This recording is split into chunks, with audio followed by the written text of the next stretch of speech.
Olá, bom dia, tudo bem? Olá, pessoal, tudo bem? Professor Eduardo Galante, para continuar com você no nosso curso fazendo a varredura, fazendo a identificação, o mapeamento jurídico do nosso regimento interno da Assembleia Legislativa do Estado do Rio Grande do Norte. Um documento extenso, um documento que acredito será o grande diferencial na nossa prova. Por quê? Ele é riquíssimo, riquíssimo em informações. Logo, depende de uma dedicação muito ampla da nossa parte, tá bom? Então, por isso, desde já eu quero chamar a sua atenção para um seguinte aspecto. Eu tenho sido, sim, muito detalhista, tenho sido, sim, tá? Muito organizado, porque eu não quero correr o risco de ter uma questão na prova e não ter falado sobre o tema. Então, esta minha postura tem a ver muito com o meu desejo de tê-los lá na Assembleia Legislativa, tá bom? Então, não se preocupe com o quantitativo de informações. Sim, se preocupe com a possibilidade de o seu nome estar no hall de aprovados. Seguiremos aqui com a nossa atribuição. Simbora falar um pouco mais, então, sobre o regimento interno da Assembleia Legislativa do Estado do Rio Grande do Norte. Vamos lá? Simbora com o professor, partiu a aprovação. Qual é o objeto do nosso estudo? Regimento interno. Trata-se da resolução número 4690 da Assembleia Legislativa do Estado do Rio Grande do Norte. Se tivermos alguma modificação nesse sentido, não se preocupem, eu estarei apto aqui a fazer as alterações necessárias. Porém, aquelas que foram promovidas até a presente data estão todas aqui dispostas para vocês, tá bom? Então, fica esta dica para o nosso contexto. Dando sequência ao nosso curso, tá? Então, nesse caso, fica esta dica aí para vocês, tá? Simbora falar um pouco mais, então, de proposições. Na nossa aula anterior, eu comecei a falar sobre as proposições, falei sobre as suas disposições gerais, trouxe características que são comuns a todas as proposições. Agora eu quero trazer algumas especificidades no caso destas proposições. Inclusive, quero agora falar sobre requerimento de informações, tá? Eu quero falar, então, sobre requerimento de informações. Bem, nesse caso especificamente, o que nós temos a acrescentar quanto ao termo requerimento de informações? Nos termos do nosso regimento, eu tenho a seguinte informação que se destaca: que serão escritos e que serão despachados no prazo de 5 dias pelo senhor presidente. Na oportunidade, será ouvida a mesa, tá? E serão publicados com a respectiva decisão no documento interna corporis, que no caso é o boletim oficial da Assembleia, todos os requerimentos ali, então, de informações e secretários de Estado ou titulares de órgãos do Poder, então, Executivo. Portanto, muito cuidado aqui com alguns aspectos. Primeiro, o aspecto do prazo. Então, deverá ser no prazo de 5 dias. O que deverá acontecer nesse prazo, então, de 5 dias, tá? O que deverá acontecer, então, neste prazo de 5 dias? Nos termos aqui, então, do nosso documento, nesse caso, tá? Será que, no caso, serão publicados, tá? Serão publicados, então, os requerimentos de informações, aqueles requerimentos de informações. Estas informações são prestadas por quem? Elas deverão ser prestadas pelo senhor secretário de Estado, pelos secretários de Estado, ou ainda pelos titulares dos órgãos, né, do Poder Executivo. Então, existe esse requerimento, tá bom? Esse requerimento, então, ele deve, no caso, ser escrito e despachado no prazo de 5 dias, será publicado, tá? Então, estes requerimentos de informações são requerimentos, então, onde a Casa solicita, então, aos secretários de Estado e aos titulares de órgãos do Poder Executivo que prestem as informações, então, solicitadas pelo órgão, tá bom? Então, Muito cuidado aqui com esse lapso temporal, que é de 5 dias. Cuidado aqui, então, também, tá? Com outro critério. Quem são aqueles que estão sujeitos à prestação, então, de informações? Secretários de Estado e os titulares dos órgãos do Poder Executivo, ok? Fica esta dica para você. Além disso, tá? Agora, vamos partir do pressuposto que esse requerimento pedindo, tá? Vamos partir do pressuposto que houve um requerimento solicitando, então, informações por parte de um secretário. 5 dias é o prazo para que esse requerimento seja despachado. E aí o que aconteceu? Não houve qualquer apreciação, então, do requerimento no prazo de 5 dias. E aí, o que vai ser feito nesse caso? Bem, nos termos do nosso regimento, na hipótese, tá? Na hipótese, então, de não ter, né, de não haver, no caso, a apreciação do requerimento no prazo de 5 dias, nesse caso, então, o autor, tá? O autor, então, vamos colocar assim, o autor do requerimento, ele então tem a possibilidade de entrar com recurso, ele então irá recorrer ao plenário, tá bom? Ele então tem esta possibilidade de recorrer ao plenário justamente para que aquele seu requerimento possa ser, então, especificamente ali discutido e votado. Ele pode fazer isso, tá bom? Então ele tem a possibilidade, sim, tá, de recorrer. Bom, olha, o recurso, tá? Esse recurso, então, por parte do autor do requerimento, esse recurso, ele deverá ser interposto por requerimento escrito, tá bom? Só que detalhe é o seguinte, foi posto, então esse requerimento foi interposto? Foi. Nesse caso, ele será votado na mesma sessão da sua apresentação. E é isso aqui que a banca vai querer te explorar. Pode ser que ele pergunte então, olha, o recurso do requerimento pedindo informações que não foi despachado no prazo de 5 dias, esse recurso junto ao plenário, tá? Ele deverá ser provado, no caso, ele deverá ser votado na mesma sessão da sua apresentação? Sim, corretíssimo. Nos termos, então, do nosso regimento, ele deverá sim, tá? Ser votado, então, na mesma sessão de sua apresentação. E mais, para isso não vai precisar a publicação, tá? Ou mesmo anúncio prévio, e mais, na mesma oportunidade, ele será encaminhado para a votação. Para a prova, o que é mais importante, o que a banca vai cobrar, é o fato do recurso, então, ser votado na mesma sessão da sua apresentação, tá bom? Fica esta dica para você. Como eu disse, gente, cuidado com o regimento interno, ele é riquíssimo de detalhes. Como eu acabei de mostrar para você, um simples requerimento pedindo informações. Informações de quem? De quem que a casa quer receber informações? De secretários do Estado ou de autoridades do Poder Executivo? Ok, então o autor, no caso o deputado, faz o requerimento, a mesa tem que decidir esse requerimento no prazo de 5 dias. Não decidiu, o autor entra com um recurso. Para onde vai esse recurso? Para o plenário. E o plenário, então, nesse caso, vai votar esse requerimento, tá bom? Na mesma sessão da sua apresentação. Apresentou o recurso, naquela sessão ele deverá ser votado. Lembrando que, nesse caso, não precisará sequer publicação ou anúncio prévio em relação a este requerimento, tá bom? Além disso, nos termos do nosso regimento, temos ainda mais um detalhe a destacar. Só será lícito a mesa deixar de encaminhar pedido de informações, só será lícito se o fato ou se o ato em questão não tiver, gente, qualquer relação com a matéria em trâmite, ou ainda o fato daquele pedido de informações não ter, tá, relação com qualquer assunto que seja submetido à apreciação da Assembleia ou suas comissões, tá?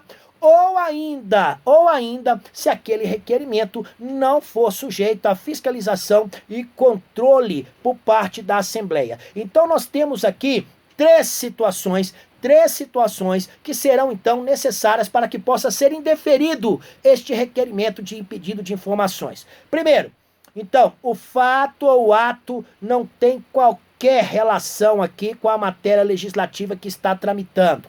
Ou ainda, tá? Não tem qualquer tal assunto ali, não tem qualquer pertinência com aquilo que foi submetido à Assembleia. Ou, por fim, for algo que não for sujeito ali à fiscalização e controle. Deixa eu te explicar isso aqui, tá?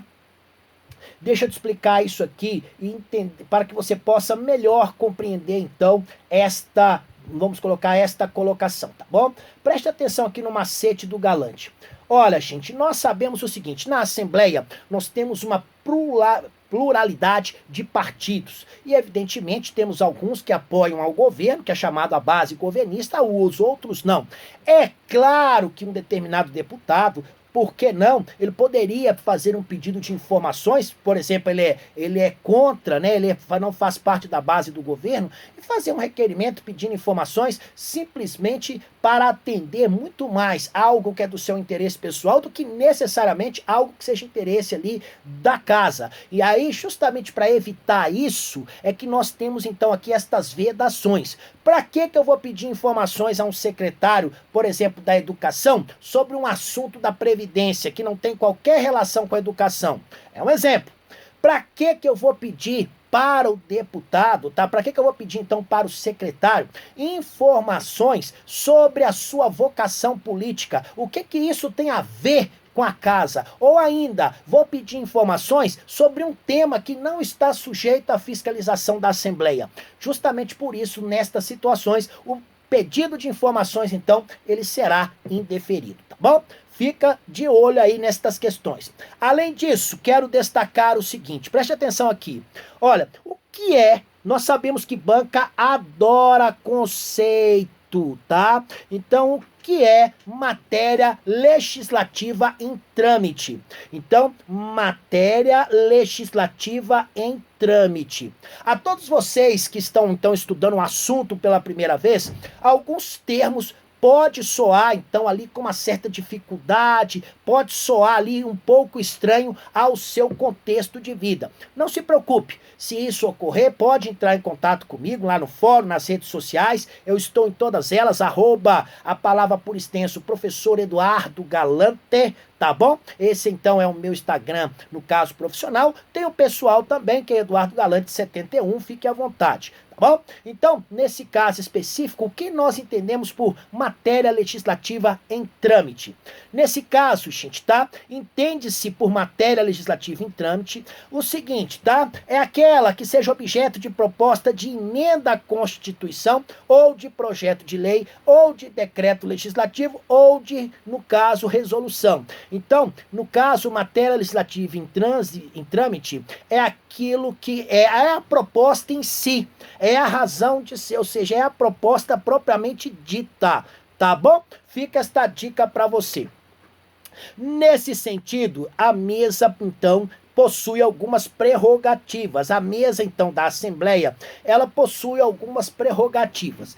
E agora aqui eu quero destacar uma prerrogativa em relação ao pedido de informações e o papel a ser desempenhado pela mesa. É lícito a mesa não encaminhar pedido de informações, tá? Pedido de informações, quando especificamente o requerimento, então, se limitar a indicar providências a tomar, ou quando o requerimento, então, ter, no caso ali, contiver consulta, sugestão, conselho ou interrogação, nesse caso ali, em relação à autoridade que se dirige. Então, gente, nesse caso especificamente aqui, nós teríamos uma invasão de competência e mais, nós teríamos aqui também vamos colocar assim, um embate desnecessário, tá? Nós teríamos então aqui um embate, tá? Desnecessário. Por quê? Nós vimos aqui que o requerimento de informações tem que estar diretamente ligado à matéria em trâmite, tem que estar diretamente ligado aos assuntos que são pertinentes à Assembleia Legislativa, tem que estar dentro daqueles assuntos que são fiscalizados e controlados pela Casa. Não pode escapar disso. Já imaginou um pedido de informações a um secretário de Estado simplesmente para dar um conselho a ele? Isso seria algo, não vamos assim, né, impensável dentro do nosso contexto, tá bom? Olha, o requerimento, então, de remessa de documentos. Esse, então, requerimento, ele equipara-se a pedido de informações. Aqui nós temos uma dica simples, uma dica bem simplesinha, bem reta, mas cuidado. O fato de ser uma dica simples não significa que seja mais fácil. Pode ser que na hora da prova a banca coloque assim, que o requerimento de remessa de documentos equipara-se, por exemplo, a um projeto, equipara-se a uma resolução, a um pedido. Então nós vimos aqui que equipara-se a pedido de informações. Muito cuidado com isso. Além disso, a mesa ainda tem a prerrogativa de considerar prejudicado aquele pedido de informações, tá? Quando, então, nesse caso aí, tá? Quando esse pedido de informação, nesse caso, estiver ali, vamos dizer assim, tá? Já respondido de alguma forma, tá? Então, a mesa, ela considerará prejudicado o pedido de informações se estas chegarem espontaneamente à Assembleia. Ué, gente, como que eu vou, então, encaminhar um pedido de informações se o secretário já me antecipou? Às vezes, gente, o secretário eu sempre brinco, né? O secretário que é mala no bom sentido, viu, gente? Aquele secretário que já é cascudo, que já sabe que será indagado, o que que ele faz? Antes da Assembleia fazer um pedido ali, pedindo informações, ele já manda. Fala, não, eu já sei. Né? Vamos dizer assim, a base contrária lá vai me pedir isso, eu já vou me adiantar. Ué, se adiantou, se já mandou as informações, ou então o requerimento de informações perdeu o objeto. Para que então que eu vou entrar com esse requerimento? Não tem mais, né, razão de ser. Olha, ao fim de 30 dias, cuidado com lapsos temporais, tá? Cuidado com estas cláusulas de barreira tempestivas, então. Olha, ao final, então, de 30 dias, vamos supor que tenha sido feito ali um requerimento de informações junto à autoridade, tá? E a autoridade, então, por algum motivo, não prestou estas informações. Então, a Assembleia pediu as informações à autoridade e esta autoridade, então, não prestou as informações. Quais são, então, ali as consequências desta negação? Neste caso, nos termos do nosso regimento interno, nós temos a seguinte colocação. Nesse caso, a Assembleia vai se reunir em sessão extraordinária, tá? Lembrando que esta sessão, então, vai tratar especificamente sobre este tema. Esta sessão deverá ser convocada no prazo de até 2 dias e, nesse caso, tá? Será declarado, então, que as informações não foram prestadas e serão adotadas algumas providências, tá? E esta sessão, então, ela servirá como denúncia para todos os efeitos legais. Então, haverá uma sessão extraordinária que deverá ocorrer dentro do prazo de 2 dias, tá? E esta sessão, então, servirá como denúncia para todos os efeitos legais. Agora, raramente, viu, gente? Raramente uma autoridade deixará de fazê-lo aí. Raramente, todo mundo vai prestar as informações. Bem, agora que nós já falamos então sobre os requerimentos de informações, eu agora quero falar sobre um novo requerimento. Eu quero falar sobre aquele requerimento que tem que ser decidido, tem que ser votado pelo plenário da casa. Então, agora aqui especificamente, eu quero falar no caso de requerimentos que dependem da votação do plenário, tá bom? Olha, então, alguns documentos, tá? Alguns requerimentos independem de publicação. Nos termos, então, do nosso regimento, independem de publicação. E mais, serão todos escritos, serão lidos no expedientes, serão submetidos ao plenário na mesma sessão, lembrando que não vai precisar para tanto um anúncio prévio, os requerimentos, então, que tratem especificamente sobre os seguintes assuntos, tá? Então, vamos lá, olha, repito, os requerimentos, então, tá? Eles independem de publicação, eles serão escritos, serão lidos no expediente, serão submetidos ao plenário na mesma sessão, tá? Não dependem de anúncio prévio. Então, quais são os requerimentos que possuem estas características? Nos termos, então, do nosso regimento, requerimentos, então, no caso ali, que solicitem constituição de comissão parlamentar de inquérito, tá? Isso quando não for possível fazê-lo pela assinatura de pelo menos um terço dos deputados, tá? Então, se não foi ali no caso alcançado um terço, então ali no caso das assinaturas, o que acontece? Alguém então pode submeter isso aí, pode ser feito um requerimento para que se constitua uma comissão parlamentar de inquérito. Também, requerimento que solicite constituição de comissões especiais de representação. Não precisam ser publicadas, tá? Serão escritos esses pedidos, serão lidos no expediente, tá? Votado, então, na mesma sessão no plenário e será dispensado o seu assunto, né, o seu anúncio prévio. Também os requerimentos de prorrogação do prazo concedido às comissões ou a sua suspensão, tá? O destaque de parte da proposição principal ou acessória, tá? Ou da proposição acessória integral e também a audiência de comissão sobre determinada matéria. Estes requerimentos, então, todos estes requerimentos, independem de publicação, devem ser escritos, serão lidos no expediente, serão submetidos no plenário na mesma sessão, são dispensados de anúncio prévio. Então, todos estes, então, requerimentos possuem estas características. Além disso, tá? Serão escritos, no caso específico, preste atenção aqui, tá? Então, serão escritos e submetidos ao plenário quando, na mesma sessão em que forem apresentados, os requerimentos de urgência, tá? Então, no caso ali, os requerimentos de urgência, de não realização de sessão em determinado dia, de votação secreta, transformação da sessão em secreta e de convocação, então, em sessão secreta. Portanto, aqui eu tenho todas aquelas situações, então, em que os requerimentos serão escritos e submetidos ao plenário, tá bom? Todas estas situações aqui. Além disso, tá? Eu agora quero iniciar o assunto emendas. É um assunto muito extenso, Então eu devo iniciar o assunto agora, devo seguir com vocês na próxima aula. Mas já vamos aqui mergulhar neste assunto para que a gente possa entender melhor.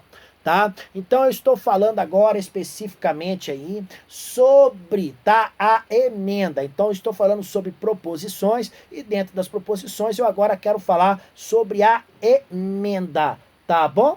Então fica aí nesse caso especificamente esta dica para vocês, tá? Olha, as emendas são proposições acessórias de outras. Pasmem, isso aqui já foi cobrado em prova e um grande número de candidatos erraram, tá? Um grande número aí, então, errou no caso. Olha, as emendas são proposições acessórias. E aí o que a banca vai colocar? Que são, então, proposições principais. Não, não são principais. São acessórias de outras.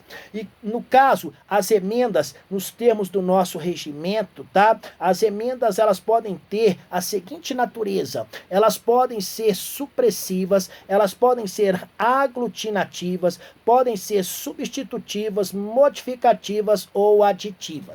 Então, a primeira coisa, tá? A primeira coisa, então, que nós temos para fazer é o seguinte, tá? Então, nesse caso aí, vamos eu e você aí para esta dica, tá? Para esta dica. Olha, vamos tentar aqui agora, vamos buscar as características de cada uma destas emendas. Vamos buscar características aqui das emendas supressivas, das emendas aglutinativas, substitutivas, modificativas e aditivas. Para na hora da prova você ter condição de, no caso ali, vamos colocar assim, distinguir uma da outra, tá bom? Vamos então trabalhar com conceitos, que isso é importante. O primeiro conceito que eu quero trabalhar com você é o conceito, então, do que seja uma emenda supressiva. O que é, então, uma emenda supressiva? Nos termos do nosso regimento interno, a emenda supressiva, gente, é aquela que manda tirar, é aquela que manda retirar qualquer parte de outra, no caso, proposição, tá? Ela manda erradicar qualquer parte da outra proposição. Já, no caso especificamente, a emenda Tá, a emenda, então, no caso, aglutinativa, a emenda, então, aglutinativa, também aqui, no caso, trazida, tem o seguinte conceito. Já a emenda, então, aglutinativa, trata-se daquela emenda que resulta da fusão de outras emendas, tá? Ou ainda destas contextos da proposição, no caso principal. Isso por quê? Porque houve uma transação entre os autores respectivos e por isso mesmo houve uma aproximação dos objetivos. Para a nossa prova, tá? A ideia, tá? A ideia é o seguinte, quando falar em aglutinativa, eu estou falando sobre fusão entre emendas, tá? Então, fica aí esta dica para vocês. O que mais eu quero destacar? Além disso, tá? A emenda substitutiva, a emenda, então, substitutiva. Aqui também, tá? Eu quero trazer a emenda aditiva, quero trazer o conceito de substitutivo e o conceito de subemenda. Então, qual é o conceito que eu tenho de emenda substitutiva? E além disso, qual é o conceito que eu tenho de emenda aditiva? O que é uma subemenda? O que é um substitutivo? Tudo isso, então, nós vamos trabalhar agora, tá? Nós vamos trabalhar agora. Primeiro, a emenda substitutiva. Bem, nesse caso, trata-se de uma sucedância à parte de outra proposição. Então, na substitutiva, eu vou, então, substituir literalmente a parte de outra da proposição. O que é um substitutivo, então? No caso, gente, tá? Considera-se, denomina, no caso aí, substitutivo, é aquela emenda que alterar de maneira substancial e formalmente toda uma proposição, tá? Então, quando eu falo em substitutivo, eu falo ali em mudança total do texto, então, de uma proposição. A emenda aditiva, ela acrescenta a outra, então, proposição, há um acréscimo de conteúdo. O que é uma subemenda? É uma emenda apresentada a outra emenda. Eu até tive uma vez um professor que falava que é a emenda da emenda. Olha que legal, tá? Além disso, olha, só podem ser apresentadas em plenário emendas que tratam, então, especificamente sobre aquelas proposições, tá? Que estão ali, no caso, descritas lá no inciso 2º do artigo 124, até 2 sessões após o anúncio. O que a banca vai querer explorar de você é isso aqui, ó. É até 2 sessões, então, após o seu anúncio. As demais emendas serão, no caso, apresentadas de que maneira? Olha, as emendas deverão ser apresentadas, então, no seguinte contexto. Serão apresentadas à Comissão de Constituição, Justiça e Redação, serão apresentadas à Comissão de Finanças e Fiscalização, isso, né, quando nós tivermos ali alguma das proposições, no caso, ter alguma relação ali financeira orçamentária, tá? Porque pode ser que haja ali, de acordo com aquela proposição, a ideia de se ter ali, vamos colocar assim, um aumento de despesa. Então tem que passar pela comissão, tá? Ou ainda, tá? Poderá passar pela comissão especial. Então, são as possibilidades que nós temos. Lembrando ainda, tá? Que nesse caso, o prazo para isso será de até 2 dias após a publicação da proposição principal. Muito cuidado com este prazo, é este prazo aqui que a banca vai querer cobrar. Além disso, a emenda então oferecida por membro de comissão. Esta emenda então, ela será tida, tá, como desta. Mas por que, professor? Bem, nesse caso, somente se ela versar sobre matéria do seu campo temático, versar sobre matéria da sua área de atividade. Então, nesse caso, a emenda oferecida por membro de comissão será tida, nesse caso especificamente, como desta, tá bom? Ou seja, é parte da própria proposição por se tratar de um tema temático ou de uma área de atividade pertinente. Além disso, aprovada a proposição, no caso ali, terminativamente pelas comissões, tá? Nesse caso, não mais poderão ser realizadas ali, no caso, emendas, tá? Então, a ela não mais se admite emendas. Isso quando a sua apreciação pelo plenário em grau de recurso. tá? Mas os destaques para a votação em separação de partes, dispositivo ou expressões serão admitidos. Então aqui eu tenho uma situação muito interessante que é o seguinte, tá? Vamos partir aqui para uma explicação básica. Uma proposição, então, no caso, tá, foi devidamente aprovada pelas comissões.